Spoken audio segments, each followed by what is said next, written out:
NEET 2022 के paper के बाद फिजिक्स की थ्योरी और असर्शन रीजनिंग के क्वेश्चंस को सॉल्व करने के लिए हमें क्या एक्स्ट्रा करना होगा, ये क्वेश्चन बहुत ज़्यादा बच्चे पूछ रहे थे। तो देखो, फिजिक्स की थ्योरी को अगर आप ध्यान से ऑब्जर्व करो तो दो टाइप की आपकी थ्योरीज आती हैं। एक होता है कंसेप्चुअल थ्योरी और एक होता है फैक्चुअल या फिर ट्विस्टेड एनसीईआरटी के लाइन से जो थ्योरीज बनाई जाती हैं वो थ्योरीज। जो कंसेप्चुअल थ्योरीज होती हैं उसको सॉल्व करने के लिए आपको कुछ नहीं करना होता है।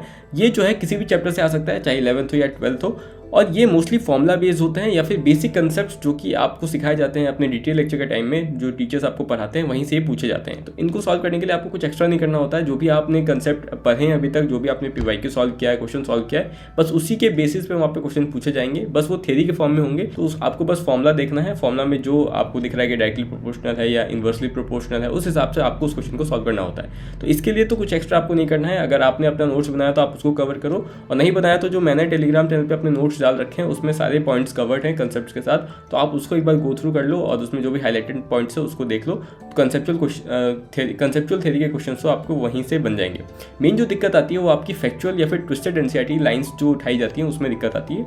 और अगर आप ध्यान से देखोगे, ऐसी जो क्वेश्चंस बनते हैं वो मोस्टली आपके 12th के चैप्टर से बनते हैं। 99% टाइम तो यही होता है कि 12th के चैप्टर से बनेंगे, और वो भी 12th के चैप्टर्स में से मोस्टली आपके जो लास्ट के चैप्टर्स है, ऑप्टिक्स वाली यूनिट और आपकी जो मॉडर्न फिजिक्स वाली यूनिट है, वहाँ से बनती है। तो इसीलिए मैंने क्या किया, इन एनसीईआरटीज़ को जो कि 12th के चैप्टर्स हैं उसको मैंने हाईलाइट कर दिया, क्योंकि अब हाईलाइट करने का टाइम नहीं है अगर आपने खुद से हाईलाइट नहीं किया अभी तक, क्योंकि एक तो उसमें टाइम ज़्यादा लगता है और बहुत ज़्यादा अनइंपॉर्टेंट चीज़ें भी हैं फिजिक्स की एनसीईआरटी में जो कि आपको स्किप करना आना चाहिए। तो मैंने वो कर दिया आपके लिए। बहुत कम पॉइंट्स हाईलाइट होकर निकले हैं, तो आप इजीली उसको एक दिन में कवर कर सकते हो। मैं ये भी बताता हूँ कि आपको किस ऑर्डर में उसको करना है। तो देखो, सबसे पहले जाके रे ऑप्टिक्स, वेव ऑप्टिक्स करना, ठीक है, जो एनसीईआरटी मैंने अपलोड किया हुआ है टेलीग्राम चैनल पे। फिर मॉडर्न फिजिक्स करना। सेमीकंडक्टर का मैंने एनसीईआरटी हाईलाइट नहीं डाला है, क्योंकि उसकी जो भी थ्योरी वाले पॉइंट्स है उसको मैंने पहले से ही अपने जो नोट्स मैंने बनाए हैं उसमें लिखा हुआ है, तो आप उसको जाके वहाँ से देख लेना। उसमें सारे पॉइंट्स देखने की जरूरत नहीं है, जो भी मैंने हाईलाइट किया हुआ है उसको देख लेना, वही थ्योरी के पॉइंट्स इंपॉर्टेंट है बस, ठीक है। उसके बाद आप जब ये कर लो तो फिर ईएमआई देख लेना, फिर एसी देख लेना, और उसके बाद जो बाकी बचे हुए 12th के चैप्टर्स हैं उनको देख लेना, ठीक है।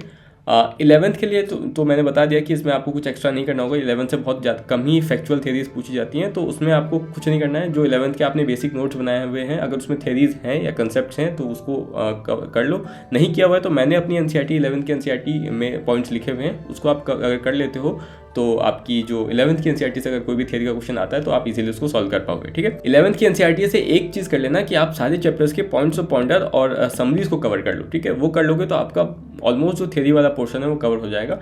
एक और चीज़, थ्योरी वाले पॉइंट्स वही जाए कवर करने जो अभी एटलीस्ट 140 130 से ऊपर स्कोर कर रहे हैं, क्योंकि तभी उनको बेनिफिट होगा। अगर आप पहले से 120 110 के आसपास स्कोर कर रहे हो अभी मॉक्स के पास, तो अभी जाके थ्योरीज वगैरह करने में कोई ज़्यादा फायदा है नहीं। आप अपने पीवाईक्यूज पे ध्यान दो, अपने मॉक्स के टेस्ट देने पे ध्यान दो, उसके एनालिसिस पे ध्यान दो, उससे ज़्यादा आपको बेनिफिट होगा। थ्योरीज से बहुत 4 या 5 क्वेश्चन आएंगे, मान लो एसोसिएशन रीजन मिला के 6-7 क्वेश्चन आ जाए मैक्सिमम, तो उसमें से आप मोस्टली सॉल्व कर ही जाओगे अगर आपके कंसेप्ट ठीक हैं। और नहीं है तो आप अब सिर्फ 2-3 क्वेश्चंस के लिए एनसीईआरटी की जाके थ्योरीज को याद करो, वो ज़्यादा बेनिफिशियल नहीं होगा। अगर आप पहले से 120 110 के रेंज में भी मार्क्स ला रहे हो, अगर आप 130 140 के आसपास हो तो प्लीज़ जाके इसको कर लो, क्योंकि ये ज़्यादा आपको ज़्यादा ये बेनिफिट देने वाला है। एक एग्जाम्पल भी मैं दिखाता हूँ कि मैंने कैसे हाईलाइट किया हुआ है। तो जैसे यहाँ पे एक रे ऑप्टिक्स का चैप्टर मैं लेके आया हूँ, तो इस चैप्टर में अगर देखोगे तो यहाँ स्टार्टिंग में पूरा खाली है, यहाँ पे कुछ नहीं है। पहला चीज़ आपको ये दिखता है कि जो लॉज ऑफ रिफ्लेक्शन है वो कहाँ अप्लाई होता है। ये तो पता है आपको कि प्लेन पे तो अप्लाई होता ही होता है, कर्व पे भी अप्लाई होता है, ये एक पॉइंट है, तो कहीं आप कंफ्यूज ना हो जाओ।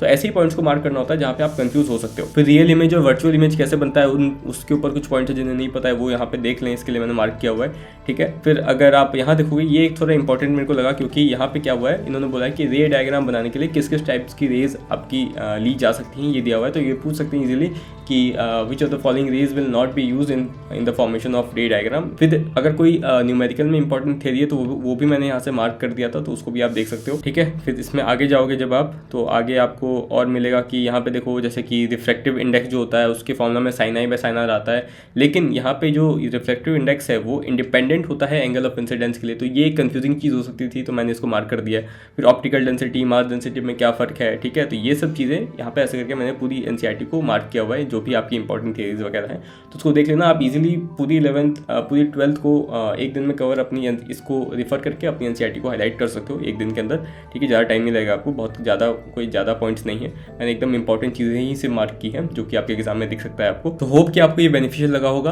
आपकी जितने भी पीडीएफ्स हैं इसके जो मैंने मार्क किया हुआ है वो आपको कहाँ टेलीग्राम चैनल पे मिल जाएगा। टेलीग्राम चैनल का लिंक आपको डिस्क्रिप्शन में मिल जाएगा, तो जाके आप वहाँ से डाउनलोड कर लेना और उसको यूज़ करके अपना बताना कि आपको बेनिफिशियल लगा या नहीं लगा ये। तो ऐसी और वीडियोज़ के लिए चैनल को सब्सक्राइब कर लो, ठीक है। इसको वीडियो को लाइक करो, शेयर करो जिन्हें भी थियरीज में दिक्कत आ रही है उसके साथ, ठीक है। चलो बाय बाय।